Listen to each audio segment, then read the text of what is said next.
It's a little bit different out here when you get Caitlin Clark treatment.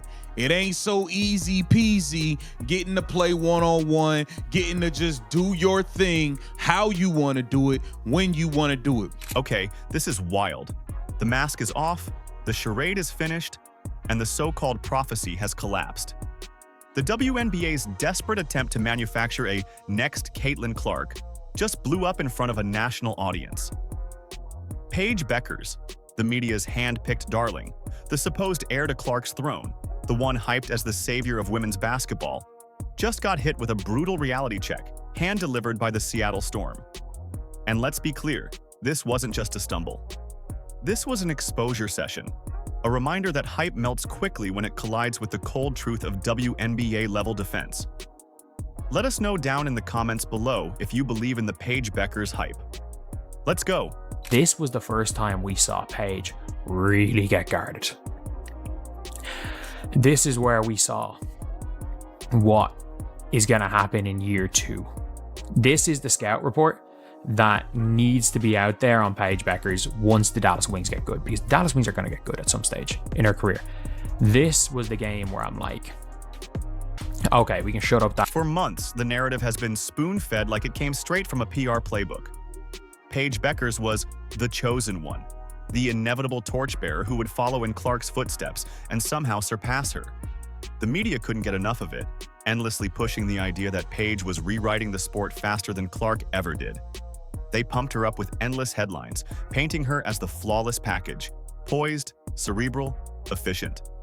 The elevation of one Paige Bueckers. Oh, she's better than Caitlin Clark. I mean, stab me in the eye with a spoon, for Christ's sakes.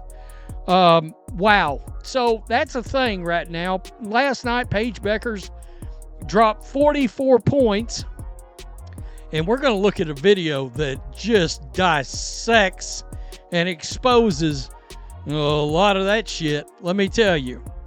It exposes a lot of stuff involving Paige Bueckers getting special treatment on the court. Remember when even Paige's old coach Gino Auriemma said this about Caitlin Clark? It set the tone of how everyone treated, or should I say, mistreated, and doubted Clark from the start. And Diana said it best. This kid's in for a rude awakening. And they all jumped over her, but they didn't read the whole thing that she said. But nobody's printing. You know, Diana Taurasi was right. This kid's on the wrong team. She's got the wrong skill set to handle the physicality of that league. And she's a rookie. And if you're a WNBA player, if you're any kind of player, you're going to say, I'm going to make a statement. Paige snagged the stat of being the fastest player to 200 points and 50 assists, edging Clark's pace by a single game. That little nugget had analysts foaming at the mouth, screaming about how polished she was, how ready she looked compared to Caitlin. The hype train was chugging full speed, with ESPN happily selling first-class tickets. But here's the thing about hype. It only survives until reality slaps it in the face. And reality wears Seattle Storm green. Diva of Dump Divas Kat Engelbert is breathing a sigh of relief. Her pretend friends in the mainstream media, they are trying to crown a new star. If the media has it their way, this could potentially be the new face of pretend basketball. And it's not just the woke media. There are even some in conservative media who are voluntarily biting into the shit sandwich. Headline at Outkick. No, Caitlin, no problem. Paige Bueckers can save the WNBA season. Fresh off her overblown crowning moment, that 44-point outburst against the Sparks, Paige strolled into Seattle like she was still at her coronation parade. The problem? The Storm weren't rolling out red carpets. They rolled out traps, contests, and physicality. What followed wasn't a coronation. It was a demolition. She went off in a game against the Los Angeles Sparks, scoring 44 points, but the craziest part about that was her shooting percentage. She shot over 80% from the field, and I tweeted about that, and I was like, that's actually insane. Give props where they are due. Shooting over 80%, scoring 44 points is actually insane. But with this game, like Paige Bueckers she put on a masterclass in scoring, and I think with that, these are some big numbers. Paige finished with just 11 points. Not 11 in the first half, Not 11 in the opening quarter. No, 11 for the entire game. On a horrific 2 for 11 shooting night with 0 assists and a measly 2 rebounds. That box score read less like future superstar and more like a sympathy line for a player who got lost on the court. Coach Noel Quinn of Seattle even called it before tip-off. Time to see if this princess can handle the Caitlin Clark treatment. Spoiler alert, she couldn't. She folded. For the game, you said it's going to be important to be physical with like Paige Bueckers. Can you talk about the defensive game plan for Dallas and like how your team was able to hold them to their fewest points of the season? Yeah, it started, with our attention to detail with Paige. I thought, Slim was very physical, stayed in her space, and the actions that we guarded her in, we were very aggressive, showed multiple bodies, and kind of, made her hesitant to use the ball screen a little bit. I thought we rotated well. And here's where it gets fascinating. Because while Paige was wilting under one night of real defensive pressure, Caitlin Clark has been living in that storm for over a year. She's the player who didn't just shake up the league, she redefined it. And what has she gotten in return? Treatment that would make NFL linebackers nod in approval. The receipts are brutal. 17% of all flagrant fouls in the 2024 WNBA season were committed against Caitlin Clark alone. That's not basketball, that's open season targeting. Paige Bueckers got Caitlin Clark treatment for the first time in her career, and it looked bad. It looked real bad. Everybody was running around. Yeah, she was cooking 44 points versus the Sparks. They didn't play a lick of defense, letting this girl play one-on-one basketball in every area of the floor, letting her post up in the mid-range area one-on-one. Now, I'm giving credit. She's a bucket in one-on-one, especially from that mid-range, from the free throw line down area. But this is the first time we watch teams actively be persistent about taking away her spots and what she wants to do. Look no further than the Chicago Sky, who made it a personal hobby to body Clark. They accounted for 80% of those flagrant fouls. Meanwhile, Paige was floating around getting coddled like she was still playing a light scrimmage in college. The first time she faced Clark-level intensity, she shriveled.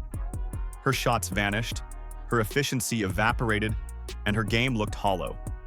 Seattle's defense treated her like the star she was hyped to be, and exposed her as anything but. She got blitzed.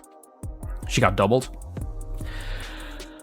And do you want to know what she did as soon as she got blitzed and doubles? She passed. Paige Bueckers, look, she played decent amount early in the game. The game was kind of over and she got subbed out. Paige Bueckers shot 7 times. The media, of course, had been parading her shooting percentages like gospel. Paige's smooth 47.4% clip was trumpeted endlessly, contrasted against Clark's rookie 41.7%. They sold it as undeniable proof that Paige was more polished. But here's what they conveniently skipped. Clark was taking the hardest shots in the league while absorbing hits that barely even drew whistles. Paige's pretty numbers came off soft defense and wide-open looks.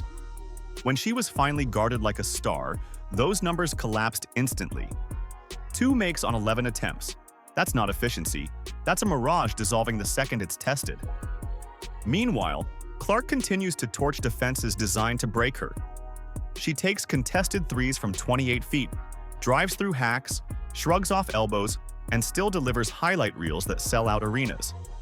Her resilience makes Paige's struggles look even more glaring. Clark has proven she can take punishment and still perform at a generational level. Paige got one taste of that pressure and vanished. Paige Bueckers, let me ask you this. How did it feel to be blitzed and played 94 feet before you even get a chance to bring the ball up court like your name was Caitlin Clark, aka my precious Cece? You didn't like that, huh? You hear me? You out there was looking like you was about to cry. Yeah, so what do your fans have to say now? Excuse me, where are you Paige Bueckers fans at? That's y'all MVP and face of the league, right? She's boring. She's not good enough. She gets special treatment. But understand, she kept getting blitz after blitz after blitz. Let's not sugarcoat what we saw. Paige Bueckers got a single game's worth of Caitlin Clark treatment, and she collapsed. The media's next Caitlin Clark crumbled into a next off-the-bench option. This is the same Paige the analysts swore was superior in every way, more poised, more fundamentally sound, more efficient. Yet when the spotlight got hot and the defense got physical, she looked lost. That's the difference between hype and history. And Caitlin Clark has been writing history since day one. Paige Bueckers? She's just another name on the long list of players who couldn't handle the weight of Clark's shadow. The numbers, the film, and the narrative all tell the same story. Paige Bueckers isn't the heir to Caitlin Clark. She's a product of the media hype machine that finally got unplugged. When the Seattle Storm exposed her, they didn't just hand her a bad game. They ripped the curtain back on an illusion the WNBA and ESPN have been desperate to sell since Clark's arrival changed everything. And once fans saw the truth, the hoax collapsed. Look up how the WNBA played against Caitlin Clark in terms of the defensive strategy, in terms of the other basketball teams around the WNBA, what they did against Caitlin Clark versus how they've handled Paige this year. Everybody wants to act like Paige is so much better than Caitlin. They're certainly not playing defense on Paige the way they played on Caitlin. They're certainly not attacking her with unnecessary fouls the way they attacked Caitlin with unnecessary fouls last year. So in the 2024 season, there were 35 flagrant fouls called. Caitlin Clark received 17% of the entire season's flagrant fouls, 17%. I mean, we've seen all the injuries, we've seen all the fights, the MMA fights that the WNBA players have gotten into this year. There haven't been 35 flagrant fouls called. Let's look at the raw stats, because those are what the media has been leaning on to sell Paige as the next big thing. Caitlin Clark's rookie year, 19 points, 8.4 assists, and 5.7 rebounds a night, all while being hacked, bumped, and fouled harder than anyone else in the league. Paige Bueckers' rookie averages? 19.7 points, 5.3 assists, and 4.1 rebounds. On paper, she edges Clark slightly in scoring. And that's exactly what the hype merchants at ESPN screamed about. She's already outpacing Caitlin. But the numbers are nothing without context. Clark's buckets came while she was the primary target of every defensive scheme in the league. She absorbed flagrant fouls at twice the rate of any other player. Teams literally told defenders to get physical with her as a game plan, and she still delivered. Bueckers? She floated through games with kid glove treatment. Defenders gave her space, rotated late, and let her build up efficiency numbers that look great on paper, but crumble the second anyone actually closes out. In a 17 on the floor, she had 0 assists and 11 points. 0 assists. 0 assists. That's mental. That's mental for a player that they were trying to say was better than Caitlin Clark. And I'm not even going to say, oh yeah, the points are everything. Points aren't everything at the end of the day. Assists aren't everything. Like, all of these individual stats aren't everything. It was just the fact that she literally, how many blitzes did the Indiana, or how many open shots did the Indiana Fever get off a Caitlin Clark blitz? When Seattle decided to flip the script and guard her like Clark, it was like watching a glass figurine tossed into a construction zone. 2 made field goals on 11 attempts, 0 assists, and just 2 rebounds. That's not efficiency, that's exposure. And here's what's worse for Paige. The Storm didn't just beat her. They built a blueprint every other team will copy. Brittany Sykes bodied her on the perimeter. Skylar Diggins-Smith rotated over to cut off driving lanes. And Gabby Williams plus Erica Wheeler took turns contesting every single shot. That's what Clark has seen since her first game in the league. That's what Paige got for one night, and she folded. Coach Noelle Quinn explained it perfectly. It wasn't just about one defender. It took layers. Multiple defenders keyed in on her every action, and once she faced that treatment, the stat padding vanished. 2 buckets out of 11 attempts. All the so-called fundamental polish went out the window the second she was treated like Caitlin Clark. When you guard a player like Paige, it's not just relying on, your guards, whoever has the main matchup, but it becomes a team picture and understanding, rotations on the ball, off the ball. And I think the other thing that we did, early on, we rebounded decently out of it. We didn't give up too many. I think it was 12 second chance points at the half, but not not a lot of deflating possessions after having a lot of deflections and things like that. Now, of course, Paige's defenders rushed in with excuses. She's still recovering from her ACL tear. She's shaking off rust. She's just getting her rhythm. Nice try, especially since that happened many years ago. Clark never got that luxury. She entered the WNBA as public enemy number 1, the player everyone wanted to test, foul, and physically intimidate. No soft entries, no easy games, no grace period. Just fire, and she thrived in it. Paige? She was handed a velvet runway, and the second someone pulled it away, she tripped over her own hype. That's not superstar DNA. That's media fabrication collapsing. The Dallas Wings drafted Paige number 1 overall, gave her every opportunity, and still wound up at 928, dead in the water. They didn't even sniff the playoffs. So much for the savior of the league. Meanwhile, Caitlin Clark took the Indiana Fever from basement dwellers to playoff contenders in 1 year. She didn't just carry her own team, she carried the entire league. Attendance records? That's Clark. National TV deals? Clark. Merchandise sales exploding? Clark again. Assists this year, not enough. But if her name was Caitlin Clark, I bet she would have had at least 9 to 10 assists. You hear me? Because she's more than just a scorer. You hear me? Unlike Paige Bueckers, she's only a scorer. She's not dynamic. She's boring. You hear me? Clearly she fits the narrative, but she can't handle being double team or triple team. Paige couldn't even stop her team from sliding into irrelevance in her first season.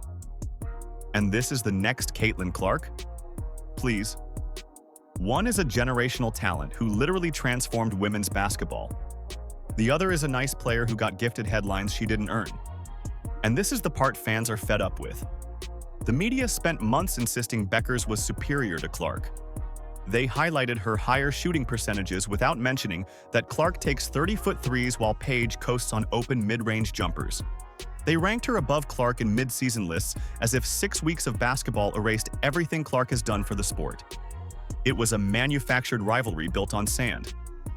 And when Seattle turned up the physicality, the whole structure collapsed. Fans saw it. Social media saw it. The Emperor had no clothes, and the Paige Bueckers, Caitlin 2.0 narrative dissolved overnight. Did you just say Paige Buckner will save the WNBA season? This season? The same Paige Bueckers that's dating Elmer Fudd? The same Paige that plays in front of empty civic centers for the Dallas Wankers? You expect me to believe she is going to save the WNBA season? She can't even sell out home games. Matter of fact, she doesn't come anywhere close to selling out games. The Wankers rank near the bottom of the league in attendance. Here's the bigger problem. The league keeps trying to force-feed rivalries that don't exist. They think they can copy-paste Clark's impact by propping up anyone with a stat line and a decent jump shot. But here's the truth. Caitlin Clark isn't just another player. She's Tiger Woods. She's Serena Williams. She's LeBron James. She transcends the game. You don't manufacture that. It happens once in a generation, maybe once in a lifetime. Paige Bueckers is not that. She never was. And pretending otherwise not only insults Clark, but insults the fans who know better. You can't fake greatness. You either have it or you don't. And Caitlin Clark has it in spades. The Storm didn't just beat Paige, they pulled back the curtain. They showed the WNBA and ESPN that no amount of glossy highlight reels or efficiency stats can cover for a player who isn't ready to be the face of the sport. They exposed the hoax. And now, the narrative is in ashes. You know what Paige Bueckers did every time the blitz came her way? Give up the ball and never look to get it back again. She just gave up.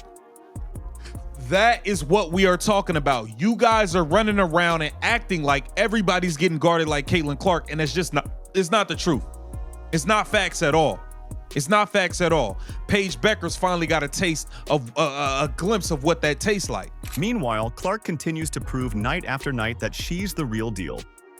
She's putting up numbers under relentless physical pressure, setting records in hostile environments, and carrying a franchise and a league on her shoulders. That's not hype, that's reality. August 22, 2025 should go down in WNBA history. Not as Paige Bueckers' coronation, but as the night the manufactured hype ended. The night the media's false narrative imploded. The night fans got to see in real time that there is no next Caitlin Clark. There's Caitlin Clark, and then there's everybody else. And Paige Bueckers? She just learned the hard way what happens when reality meets fiction. Here's the takeaway. Caitlin Clark remains the gold standard. She's the player who isn't just elevating herself, but elevating the entire sport. Paige Bueckers is a nice talent, but she's not Clark. And after Seattle exposed her, she might not even be in the same conversation. The WNBA and ESPN need to stop manufacturing hoaxes and start appreciating the generational talent they actually have. Because fans aren't buying the hype anymore. They're buying into Clark. What do you think? Did Seattle officially end the Paige Bueckers experiment? Is this proof that the media's obsession with creating a next Caitlin Clark is doomed from the start? Let us know down in the comments below if you believe in the Paige Bueckers hype. Like, subscribe, and turn on all notifications so you never miss out. Click the video on the screen, and we will see you in the next one.